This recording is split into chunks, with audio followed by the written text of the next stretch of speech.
Ketika rakyat melawan penjajah, dalam sejarah Indonesia merdeka, Aceh bertahan tak pernah kalah, bersusah payah demi Nusantara. Soekarno-Hatta ke Aceh datang, mohon bantuan untuk bangun negara. Rakyat menyumbang 2 kapal terbang, cikal bakalnya PT Garuda. Kala agresi Belanda kedua, Soekarno-Hatta ditawan Belanda.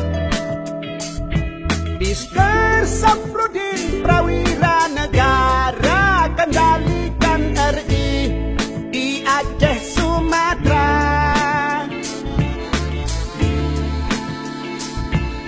Zaman Soeharto pegang pimpinan, Arab berkembang ke mancanegara.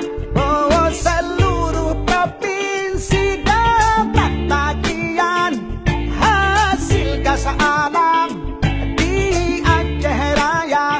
Oh, janganlah Aceh tuan lupakan yang telah berjasa seumur masa.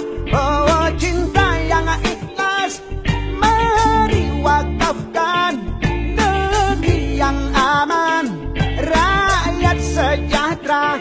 Oh, janganlah Aceh tuan lupakan yang telah berjasa seumur masa.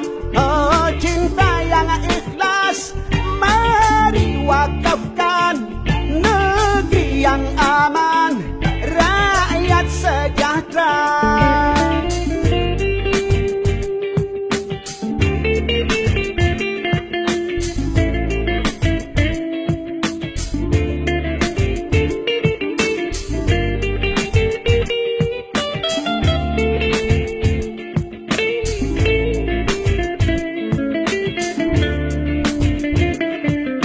Kala agresi Belanda kedua, Soekarno-Hatta ditawan Belanda.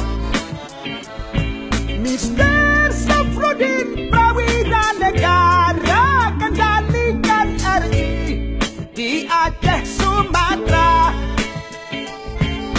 Zaman Soeharto